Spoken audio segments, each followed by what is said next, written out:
everybody, Lori Gilbert here with Lori Gilbert Art. So I am bringing to you a cloud tutorial, and I found this lovely blue cloud scene just online. I just Googled, I think, sea clouds or something like that.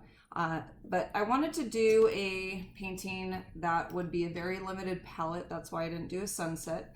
So I will post what colors you need. You only need 5 colors for this entire painting. I'm a Liquitex fan. Got a sponsor for me, Liquitex, one day. But I like Liquitex Heavy Body. They don't dry as quickly. They have really, really good pigments. I don't feel like they have a lot of fillers in them. I've tried other acrylics, and for whatever reason, I feel like they dry out and almost have a chalkier feel. So these, you know, I go to Michael's and they have like 50% off coupons, so they're not too bad. They're like $5 or $6 a tube, but they're worth it. They last a long time. So the end result was this cloud scene. Woo! It's about a 16 by 20. I think it took me about an hour and 20 minutes, but I was like jamming on it. I love doing clouds. So I wanted to share a little bit about what materials I used. First, I get these at Michael's craft stores. So I get asked about brushes a lot. These are simply Simmons, short Filbert, Gilbert. There's a joke in there somewhere, someone post it.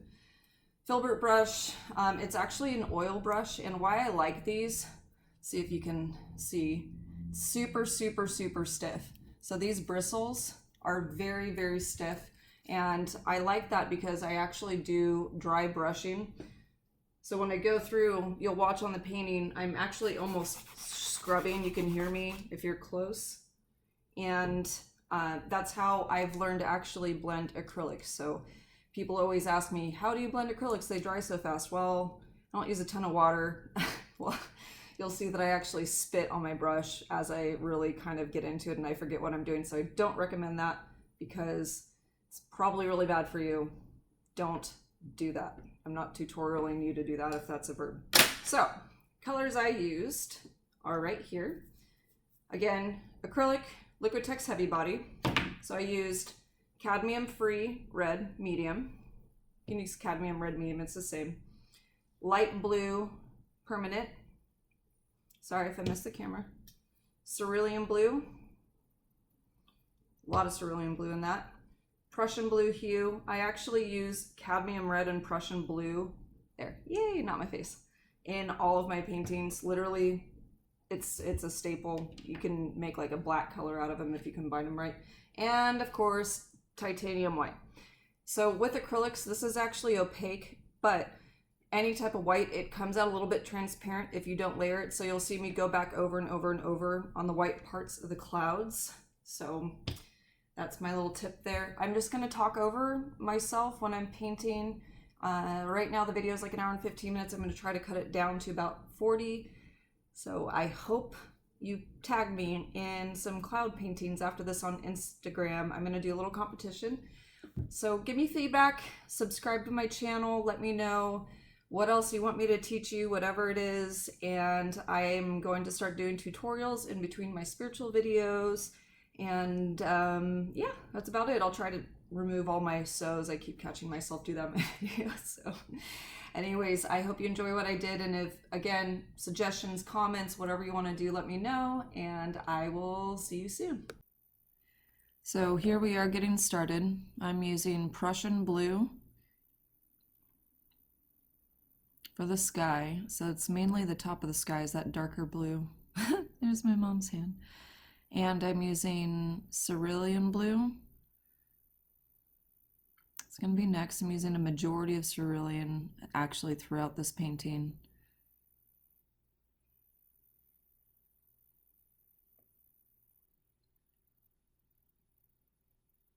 And from here, I need to get a little bit of a better shot here, but I have my water over to the right, so I'm just using a smaller brush to mix these two colors together. And I always like to have the reference photo very close. If you'll observe me painting, I always have the reference really close to what I'm doing. So I think it's super important to be able to kind of go back and forth and make sure that the colors you're mixing are really close to what that reference photo is. And that really helps with lighting effects and the feeling of color realism, you know, the variations. If you get those colors pretty pure and pretty close to it, you know, if that you stay on target with the photo reference, it'll be good. So I have the water again over to my right. I never use any mediums with acrylic, but you'll see me using this big wide flat brush. And I'm just adding water as I go. I don't want it to be too thin. I want it thin enough to spread, but I don't use any primers on my canvas. I think this one came pre-primed. This was actually Michael's canvas. Comes pre-primed. It's 7-ounce weight with 1 coat of primer, which makes it 10-ounce canvas, cotton canvas. So it's pretty gritty. So you want a little bit of water on there, but I like to make my gradient on the background pretty thick.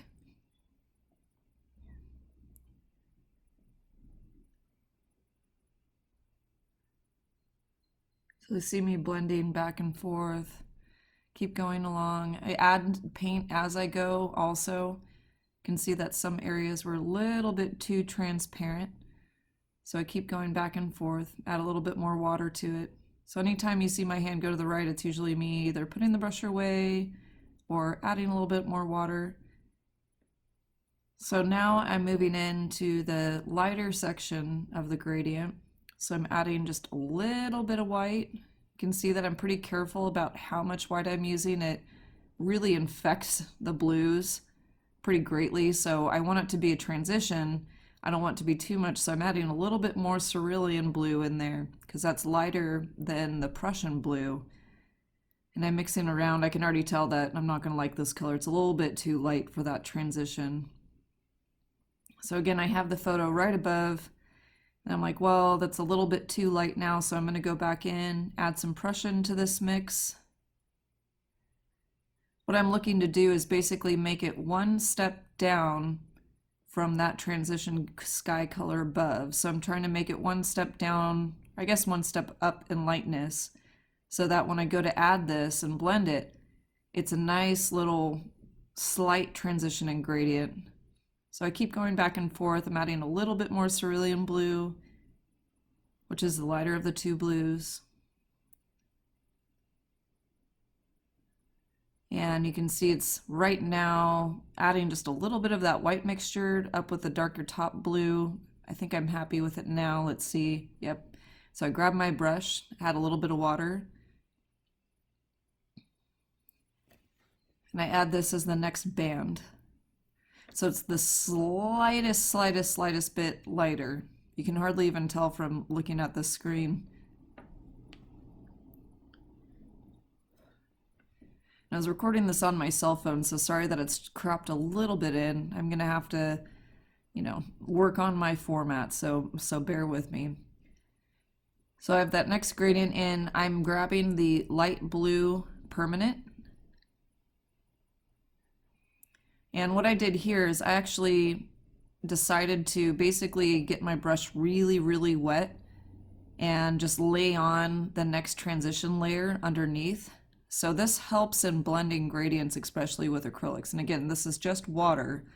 There's no mediums in here. So by having that water there, you can actually now blend in the next layer of color pretty easily. So I'm gonna just add to that same mixture I have on my plate, that light blue permanent. And you can tell it's kind of got a little turquoise in it. And if you look at the photo reference above, you can see as that gradient goes down, there's a nice turquoise. So I mix.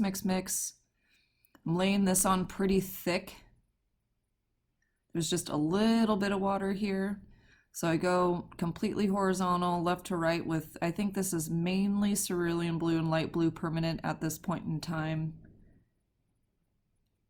Starting to blend up. So because that layer had so much water in it, you can see how easily it kind of blends in. And so I just keep working the paint back and forth.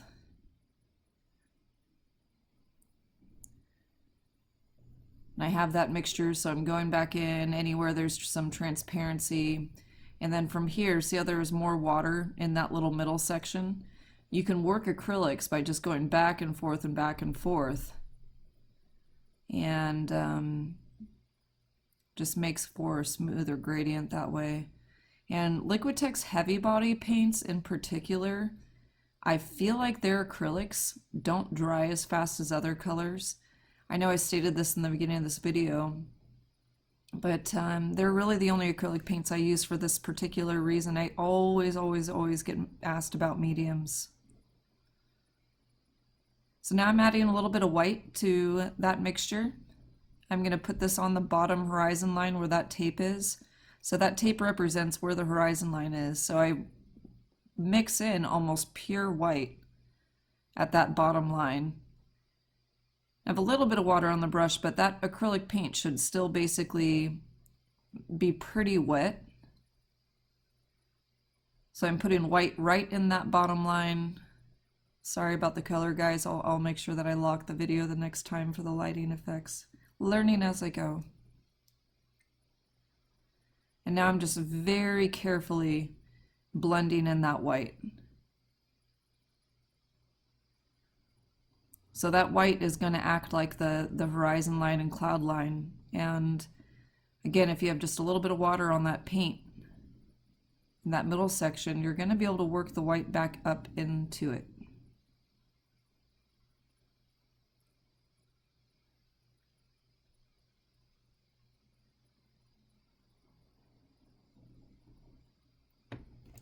So I'm peeling back the paint. It's always pretty satisfying.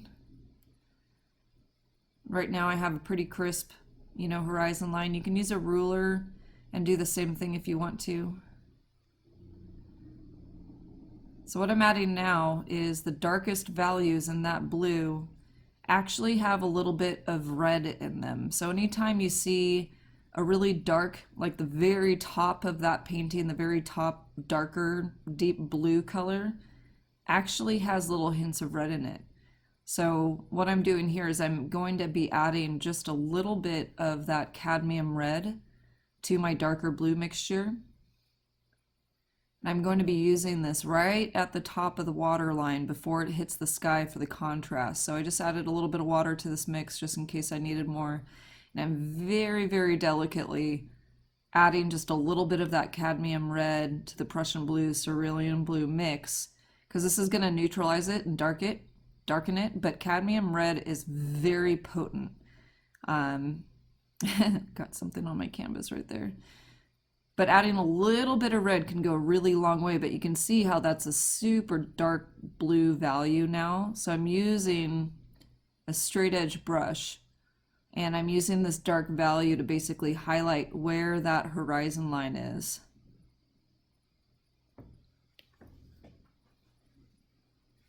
I'm going through and adding that on either side. So it's really important. Usually at the end of paintings, I'll go back in with a ruler and just really line out. I'll use a pencil and a ruler and line out exactly a hard horizon line, because that's something, if you don't get that perfect, it's really hard for your eyes to look at. It totally bugs you. So I always make sure that at the end of any sunset painting, I go back in and really crisp up that line. Because you can see, even just by adding this dark value at the top next to that light cloud line, it really starts to create, the 3D dimensional effect that you're looking for. So I'm just going through, adding this dark color all to the top of the ocean, blending it through a little bit. I'm going to probably touch up the water at the end of this. I think I did. So it's not super important to make it perfect, but it's really a lot easier when you're going to paint if you have that water kind of blocked in. There's something about having that as, a contrast point for your eyes to be able to see what you're doing properly. So if you see the reference, you can tell that the bottom of the water, there's like a reflection in the middle from the sky. So I'm just kind of following along that grid line of having the dark at the bottom, and I'm using the pre-made mix I had to now fill in the middle a little bit, because that's where the clouds actually reflect a little bit on the image. So I'm not being too careful here. I'm not a ton of water. I just wanted to get these colors blocked in, just make my brain happy.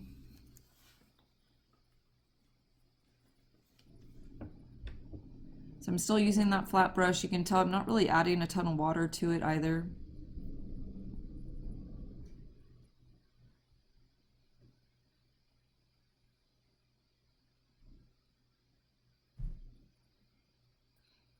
What's fun about water is, especially when you're using just a blue palette, I'm actually blending in, my plate's covering a little bit, I'm just blending in that lighter and that darker color together.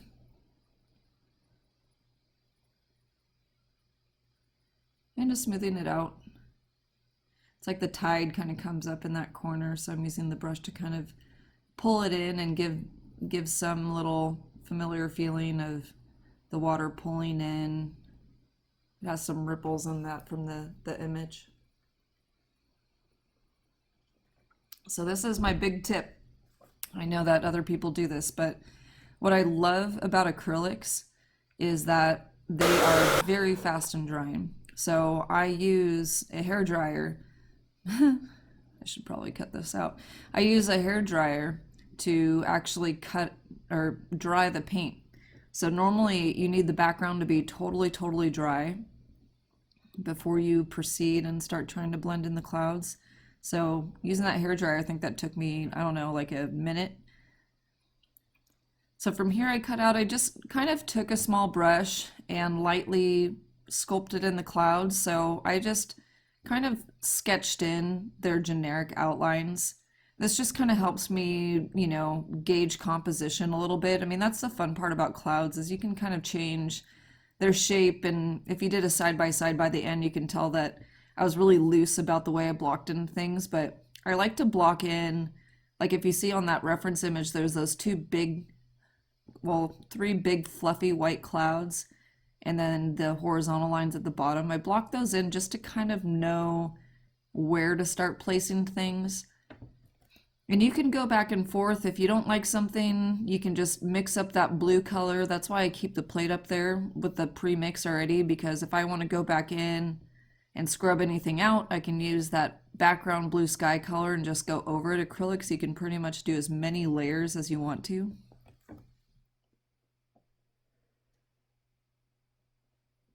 So from here, I'm using that bigger, super stiff Simply Simmons brush. And so again, my water's over to the right, off camera, and you can see I hardly ever dip my brush in it. So what I'm doing is basically, I call this dry brushing. I was self-taught, so I kind of just got supplies and figured it out. I know that dry brushing is a technique that other people have learned to do over the years. My friend Phil Roberts actually told me that this is what, you know, method I kind of self-discovered, I guess you would say. But basically I'm using the edge of that super stiff brush, and it looks like there's a lot of paint on there, but it's actually not. If you have the sound on, or if you watch my Instagram, you can actually hear me scrubbing into the canvas. Like you can hear the brush scrubbing against the canvas. And that's why I like the kind of light primer, because it leaves some grit on the canvas. So as you scrape past, that little bit of texture actually picks up the color. So from here, I actually took that background color, which is that Prussian blue and cerulean blue, and added just a ton of white to it. And clouds in the background have a super wispy feel.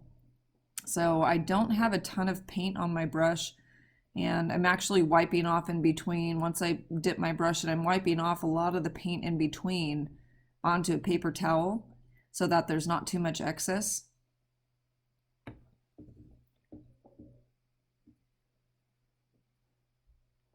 So I'm going through just creating these little wispy clouds, and literally it's scrubbing the paint into the canvas. And this is how you get that really transparent effect. So I'm just kind of going through, you know, I see a little bit of wisp over there, and I'm just being loose about it. It doesn't need to be exact. And again, that's why I actually love doing water and clouds, because you know, when they're doing a portrait or other things, you have to be so exact. It's like if you do a portrait and you get the mouth shape wrong, it looks like a completely different person. When you're doing things in nature, especially clouds and, you know, water, you can play around with the shapes. And as long as you're getting the tones, you know, like the darker underside of the clouds proper, you can kind of be loose about it. So that's where I find doing clouds is really relaxing, and I can just, you know, kind of be free about it and not worry so much about, you know, the hypercritical nature of doing photorealism, but you can still have a really lovely effect and have that kind of realism feeling without having to be so tight against the image.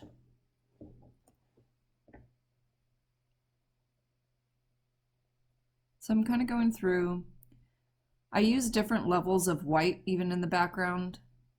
So I'm adding a little bit of white here because I wanted these to be a little bit brighter white of clouds, adding a little bit of blue. So I'm just adding some variation. The more white you add, the more forward the clouds become. So I found that I naturally do the background like how you would actually visually see a painting, you know, in real life. So when you think about the way atmosphere is, I naturally do back to forward. And I think that's what helps create a 3D effect. So I do the background clouds, which are the wispy ones that seem to be visually the farthest away. So if you want something to seem far away, you actually add more blue into it and make it as close to the background color as possible. And then if you want to start bringing them forward, you add more white and more brightness, and that gives the illusion that they're closer to you. So you'll see even on the background sides, I start playing around with, you know, adding a little bit of cadmium red for a darker value here. So I'm just using all these different cloud variation colors that I had already previously mixed up and adding them onto my little cloud brushing plate. So doing a little mix of cadmium red, the Prussian blue, and cerulean, and making just a slight, it's almost a slight purple, but it's a little bit more neutral. You can't mix actually a pure purple color. You actually have to buy dioxazine, I think it's dioxazine purple or something like that. Anyways, these are a little bit more neutral. But I noticed that on my reference photo, which happens a lot in sky paintings, that as you get down closer to the horizon line, the little wispy clouds actually have a lot more warmth to them. So I'm still leaving these pretty dark because I want them to fade back.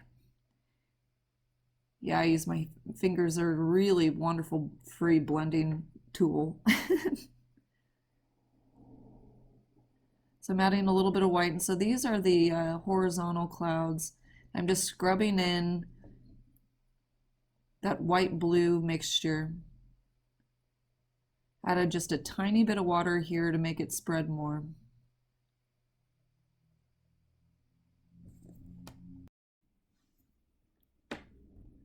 So I'm still using that gray, that little bit of a neutral gray mix, which is that cadmium red added, but I added a lot more white to it. So these are the lower wispy clouds, and I'll add on, basically add some paint, and then I use this brush with hardly any water in it, and you can see how hard I'm scrubbing. So this scrubbing method is really excellent for clouds especially, because as you scrub, you can actually kind of diffuse out the corners of the painting of the clouds. So you'll see I kind of lay it in, add some more white that pops those clouds forward, and I lay in kind of the structure of the clouds. And then as I go through, you'll see that I actually start blending out the corners of the cloud. I kind of look like a, this is sped up just slightly, but I'm pretty fast when I start. I'm starting to really get into this now, so I start almost looking like a neurotic person on tons of caffeine or something. Like start getting really addicted to it. But I keep going through, adding more white to the mix. Note again, I'm using literally almost zero water throughout this whole thing.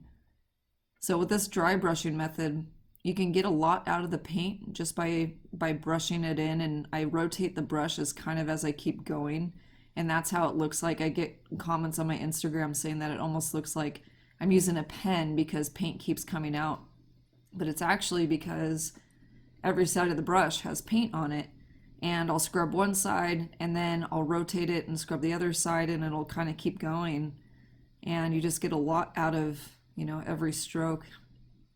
You don't really waste any paint either.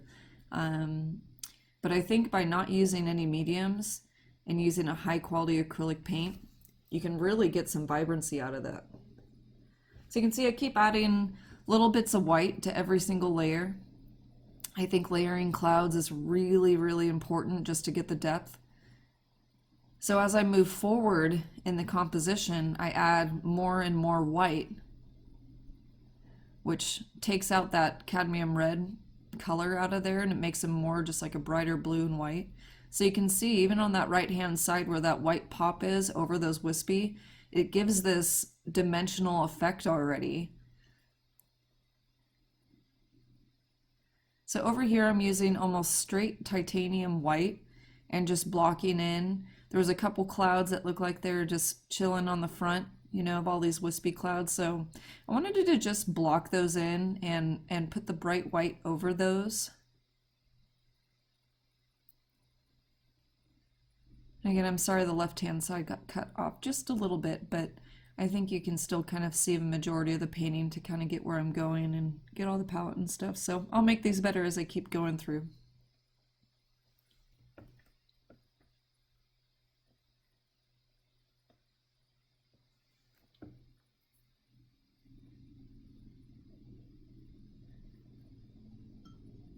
Had to drink some coffee.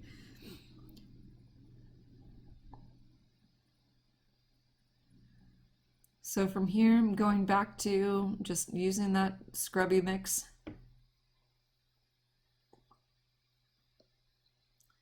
And the bottom horizon line, this mix still had a little bit of that cadmium red, so you'll see it's just the slightest bit neutral. And I'm just going to really scrub all this color into the bottom of the painting. So anytime you see an ocean horizon line when there's clouds in the sky, you'll see if you look above at the reference photo that there's just this lingering marine layer. And since the background already had just that light strip, you can use the color and kind of blend into that strip that I already made with that background gradient. And this kind of helps with the whole 3D effect. So as I go through, even when I'm kind of focusing more on that bottom layer, if my eyes notice that a color I already have needs to be added somewhere else, I'll just kind of let my mind and hand wander where it wants to and keep going throughout the painting. I try to be loose about it and not be so exact. I think I hit the camera. So here I added more water because I really wanted to kind of make that a deeper strip. So I added some water to that. And you can see how the flow kind of reflects that. And from here, I probably will blend it up just a little bit. So I just dried off my brush, and I'm actually using that wetness from underneath to kind of keep blending in the color. And you'll see how, you know, the colors kind of blend in. So that makes the clouds kind of come across as more smooth. So that's the thing about skies. You'll notice that when you have fluffy clouds, you'll have all these different textures where you'll have some clouds that appear a little bit more smooth, you know, more of a gradient. Then you'll have like the fluffy texture on top. And it's actually that combination that does it. So here, if you actually add a little bit of water to what's already on the brush, you can kind of scrape in and make this very subtle color in the background. So now I'm going through on top, I'm adding in the white on top and blending it down into that kind of wetter, neutral, darker color that I did. And so this gives the effect that you're having some clouds kind of in the foreground, contrasting what you just did. So you can see this mix is a little bit brighter of a white. I'm just going through and kind of seeing you know, what makes sense. I'm gonna add more white to all these little clouds, make them pop forward.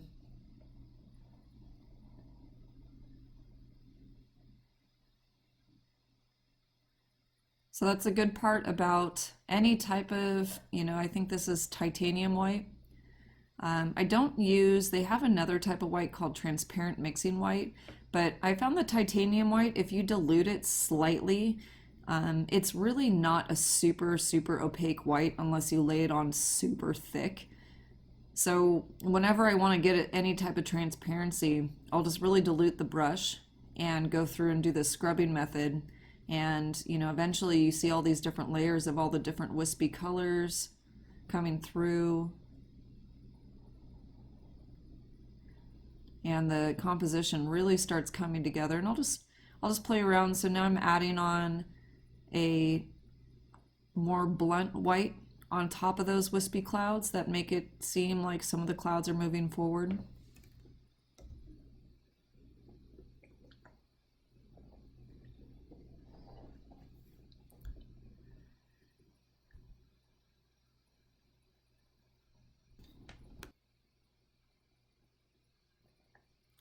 So I'm moving on to now the top middle area of the clouds.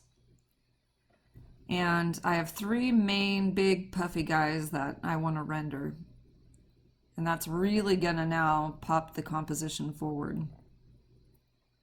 So see how I have my reference right there, and I'm actually just using almost pure titanium white. And it's almost like I'm sketching in the top of the form. So one technique that I really like to use is if you look at your reference photo, if you squint your eyes, like even if you squint your eyes at the reference photo I'm using right now, see how those big blobs of white come forward to you when you're looking at the clouds. So when I'm kind of sketching things in, I'm focusing less on the exact form of each shape and really just on the brightness. So I'm taking the white and just blocking in where that super, super bright value tone is. And I find that this really helps just get the generic shape marked in. So if you keep blurring your eyes and you look at my forms, you can see how I'm picking out those lightest areas on the reference photo that I'm using. And I'm just using titanium white. I'm trying to blur the edges as I go along just a little bit. It's because I know on clouds, if you have hard edges, it makes it look less realistic. So right now, that's like, when you see my hand kind of hovering like that, it's like my brain trying to figure out where to place, you know, what I'm trying to do. So I picked out that big blob at the top right.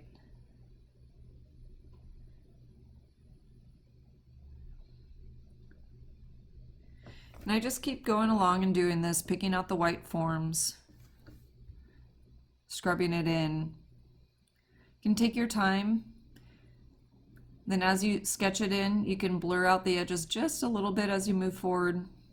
My little guy looks like a person's over there now. I always do that. I always feel like I paint little people in the sky. See how loose I'm holding my brush too? Sometimes watching these videos, I don't really realize what I'm doing. When I'm in the moment, I don't think about it, but I really just am not so rigid with my brush. I'm just trying to, you know, fluff in the edges, blur my eyes, just kind of keep going to town. So from here, all I did is go back and forth with those dark and light colors and scrub it in. And c'est la vie, that's all it is. So I hope this helped. Please like and subscribe and share the video with anyone who wants to kind of learn how to paint clouds, and thanks for following along.